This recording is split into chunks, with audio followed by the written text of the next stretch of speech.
भक्तों, ओम नमः शिवाय, श्री शिवाय नमस्तुभ्यं, जय श्री महाकाल। जी हाँ भक्तों, क्या आपका भी जो बच्चा है वो पढ़ाई में कमज़ोर है? आप उसके पढ़ाई के लिए बहुत ज़्यादा चिंतित हैं। आपको समझ में नहीं आ रहा कि हमारे बच्चे का भविष्य क्या होगा। आपने उसके पढ़ाई के लिए क्या कुछ नहीं किया। बहुत अच्छी स्कूल में उसको डाल रखा है, बहुत अच्छा कोचिंग ट्यूशन हर एक चीज़ दे रहे हैं, लेकिन फिर भी जो आपका बच्चा है ना, उसका जो मन है वो पढ़ाई की ओर आकर्षित नहीं हो रहा। तो ऐसे में कौन सा उपाय करें ताकि जो आपका बच्चा है वो पढ़ाई की ओर आकर्षित हो, उसका मन पढ़ाई की ओर लगे। आज की इस वीडियो के माध्यम से हम आपको बताने वाले हैं, पूरा आपको बताने वाला हूं कि कितनी बार क्या करना है, पूरा उपाय बताऊंगा। ध्यान से उपाय सुनिएगा, अच्छे से करिएगा। अगर आपने आज का ये उपाय ध्यान से सुन के अच्छे से कर लिया तो 100% है, आप देखेंगे कि आपका जो बच्चा है ना, जिसका मन पढ़ाई में नहीं लगता, अवश्य रूप से उसका जो मन है पढ़ाई में लगेगा ही लगेगा। आप कुछ भी कर लीजिए, मतलब जैसे कि आप उसको पढ़ाने के लिए बैठाते हैं तो बाकी कामों में उसका मन लगने लगता है, इधर उधर भागता है, लेकिन पढ़ता बिल्कुल भी नहीं है। आपको समझ में नहीं आखिर क्या हो गया। जब भी आप उसको पढ़ाने के लिए बैठाते हैं तो कहीं वो खेलने भाग जाता है, कहीं घूमने भाग जाता है, लेकिन पढ़ता बिल्कुल भी नहीं है। ऐसे में कौन सा उपाय करें, ध्यान से आज सुनिएगा, अच्छे से करिएगा। बहुत बड़े बड़े एग्जाम्पल हैं, उदाहरण हैं, गुरुदेव की कथा से ही निकले हैं। देखिए, आपको पता होगा एक चीज़ कि गुरुदेव की जो कथा होती है उसमें लाखों की भीड़ आती है, आप सबको पता है, ठीक। और गुरुदेव की कथा में जो लाखों की भीड़ आती है वो क्या होते हैं, जितने भी भीड़ आती है तो वो पत्र के द्वारा अपनी मनोकामना गुरुदेव तक पहुंचाते हैं, ये भी आपको पता है, ठीक। तो अभी 4-5 महीना पहले की बात है, गुरुदेव की कथा चल रही थी और गुरुदेव की कथा में लाखों की भीड़ आई। जब गुरुदेव की कथा में लाखों की भीड़ आई तो जितने भी भक्त थे उन्होंने क्या किया, पत्र के द्वारा अपनी मनोकामना गुरुदेव तक पहुंचाई और गुरुदेव से क्या मांगा, गुरुदेव से उसका उत्तर मांगा।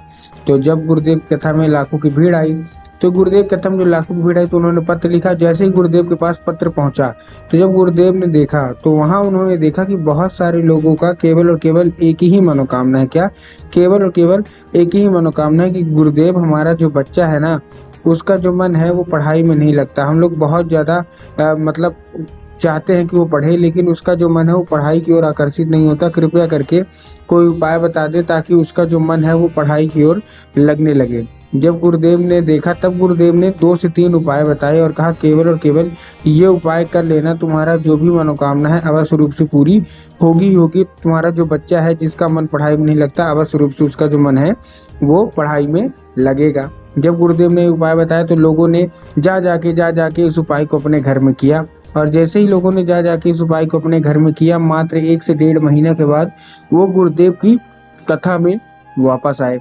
जब वो गुरुदेव की कथा में वापस आए तो उन्होंने फिर से गुरुदेव को पत्र लिखा, लेकिन ये वाला जो पत्र था ना, ये गुरुदेव को धन्यवाद के रूप में पत्र था कि गुरुदेव धन्य हो आपका, आपके द्वारा बताया गया उपाय हमने कर लिया है, हमारी सारी की सारी जो मतलब हमारी जो मनोकामना थी वो पूरी हो गई है, हमारा बच्चा अब बिना बोले पढ़ने लगता है, आपका कोटि कोटि धन्यवाद। तो देखिए, अगर आप भी जानना चाहते हैं कि आखिर ऐसा कौन सा उपाय है जिसको करने मात्र से लोगों की सारी मनोकामना पूरी हो जाती है और उनका जो बच्चा होता है वो पढ़ने लगता है, तो चलिए हम बताते हैं आपको आज की इस वीडियो के माध्यम से। लेकिन उससे पहले चैनल पर अगर पहली बार आए हैं और आवाज़ मेरी पहली बार सुन रहे हैं तो वीडियो को कर दें लाइक और चैनल को भी कर लें सब्सक्राइब, ताकि पूजनीय पंडित प्रदीप जी मिश्रा की रोज रोज नए नए उपाय जो कि मैं उनकी कथा से सुनता हूँ, श्रवण करता हूँ, सबसे पहले मैं आपको प्राप्त करा सकूँ, ठीक। तो देखिए, जो हमारा पहला उपाय है वो एक लाल फूल का उपाय है। सबसे पहले ये जितने भी माता पिता है ना उनको ये उपाय करना है। अब देखिए करेंगे कैसे। जितने भी माता पिता हैं आपको एक लाल फूल लेना है। अब लाल फूल जैसे आपने ले लिया, लाल फूल कोई सा भी ले लीजिए, गुलाब का ले लीजिए, गुड़हल का ले लीजिए, जो भी आपको पसंद है आप लाल फूल ले लीजिए, ठीक। बस कहीं से भी कटा फटा ना हो, कहीं से खंडित ना हो, इन सब चीज़ों को बस आपको ध्यान रखना है, ठीक। ले लिया, लेने के बाद आपको करना है, जैसे आपने ले लिया, लेने के बाद आपको शाम के वक्त ये उपाय करना है अपने घर में। शाम के वक्त आपके घर में माता सरस्वती की फोटो होना अति अनिवार्य है। अगर आपके घर में माता सरस्वती की फोटो है तब तो अच्छी बात है, लेकिन अगर आपके घर में माता सरस्वती की फ़ोटो नहीं है तो आपको क्या करना है, बाज़ार जाना है, बाज़ार से माता सरस्वती की फ़ोटो लाना है और अपने घर में उनको स्थान देना है, ठीक। दे दिया। अब शाम के वक्त जितने भी माता पिता हैं ध्यान से सुनिएगा, शाम के वक्त आपको करना क्या है, आपको वो जो फूल है वो माता सरस्वती को अर्पित करना है और माता सरस्वती को अर्पित करने के बाद आपको क्या करना है, माता से उसको औषधि के रूप में मांगना है। जब शाम की आपको घर में पूजा होती है ना, बस तभी आपको अर्पित करना है और माता से उसको औषधि के रूप में मांगना है। कि माता कृपया करके हमको इसको औषधि के रूप में प्रदान करिए, हमारा जो बच्चा है उसका जो मन है वो पढ़ाई में बिल्कुल भी नहीं लगता। अब क्या होगा, अब वो जो फूल है वो औषधि का काम करेगा। अब जब उसी रात आपका बच्चा खाना पीना खा के सो जाए तो आपको क्या करना है, वही लाल फूल उठाना है और लाल फूल उठाने के बाद आपको बच्चे के माथे पे 2 से 3 बार आपको फेर देना है। पूज्य गुरुदेव कहते हैं कि उस फूल के जरिए स्वयं माता सरस्वती उनके दिमाग में प्रवेश कर जाती हैं और उसका जितना भी दिमाग बाकी कामों में लगता है वहाँ न लग के केवल और केवल पढ़ाई की ओर आकर्षित होगा ही होगा। ठीक, ये था हमारा कौन सा, ये था हमारा पहला उपाय। अब हम चलते हैं अपने दूसरे उपाय की ओर। दूसरा उपाय बहुत ही सिंपल सा है। उस उपाय में देखिए आपको करना क्या है। इस उपाय में आपको अपने बच्चे से ही करवाना है। आपको लेना है क्या, 1 लोटा जल, उसमें 3 काली मिर्च और 1 धतूरा। फिर से बता रहा हूँ, मतलब जो भी औषधि चीज़ बता रहा हूँ तो उसको ध्यान से सुनिएगा। आपको क्या करना है, आपको लेना है 1 लोटा जल, 1 धतूरा और 3 काली मिर्च। अब जो 1 लोटा जल है, सबसे पहले आपको ध्यान रखना कि जो 1 लोटा जल है वो तांबे के लोटे में जल होना चाहिए। किसमें होना चाहिए, तांबे के लोटे में।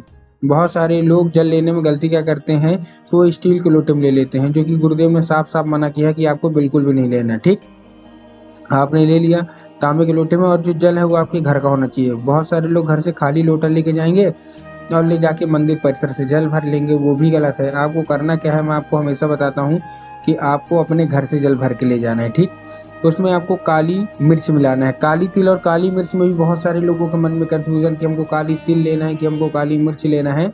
गुरुदेव ने साफ साफ बताया है कि आपको काली मिर्च लेना है। ठीक, डाल लिया। डालने के बाद अपने बच्चों को पकड़ा दीजिए और भेज दीजिए कहाँ, सीधा सीधा शिव मंदिर। अब जैसे ही आपका बच्चा शिव मंदिर पहुंचेगा, उसको क्या बोलना है, जैसे ही आपका बच्चा शिव मंदिर पहुंचे उसको बोलना है कि दक्षिण दिशा में खड़ा हो जाए और उत्तर की ओर चेहरा कर ले। अब देखिए, दक्षिण और उत्तर में अगर कंफ्यूज होते हैं तो गुरुदेव ने साफ साफ बताया कि आप जिस भी शिव मंदिर जा रहे हैं उस शिव मंदिर का जो जलाधारी होगा ना, आपको करना क्या है, उस शिव मंदिर का जो जलाधारी है आपको अपना चेहरा उधर साइड करके खड़े हो जाना है। ठीक, अब आपको क्या करना है, केवल और केवल आधा लोटा, 1 लोटा आपने लिया ना, तो आधा लोटा जल बाबा भोलेनाथ को कुंदकेश्वर महादेव का, कौन से, देखिए महादेव का बहुत ही सुंदर सा नाम है कुंदकेश्वर महादेव। तो आपको बस करना क्या है, आपको कुंदकेश्वर महादेव का नाम लेके उन्हीं का स्मरण करके आपको चुपचाप क्या कर देना है, अर्पित करना है। और जो आधा लोटा जल बचा है वो आपको माता शोक सुंदरी की जगह पर अर्पित करना है। अब देखिए, अगर आपको पता है माता शोक सुंदरी की जगह कहाँ है तब तो ठीक है, लेकिन अगर आपको नहीं पता कि माता शोक सुंदरी की जगह कहाँ है तो गुरुदेव ने बताया कि जो जलाधारी होती है, जलाधारी के राइट मतलब दाएं साइड में माता शोक सुंदरी की जगह होती है। तो बस आपको करना क्या है, माता शोक सुंदरी की जगह पे आपको चुपचाप क्या कर देना है, अर्पित कर देना है आधा लोटा जो जल बचा है अपने बच्चे के हाथों और अपनी मनोकामना मंगवा लेना है। आप खुद देखेंगे कि आपका जो बच्चा बाकी कामों में मन उसका लगता था, पढ़ाई में नहीं लगता था, तो केवल और केवल पढ़ाई में उसका मन लगने लगेगा और वो पूरे क्लास में टॉप करेगा। बस आप बाबा भोलेनाथ के ऊपर विश्वास रखिए, बस ये उपाय आपको उससे ज़रूर से ज़रूर करवा देना है।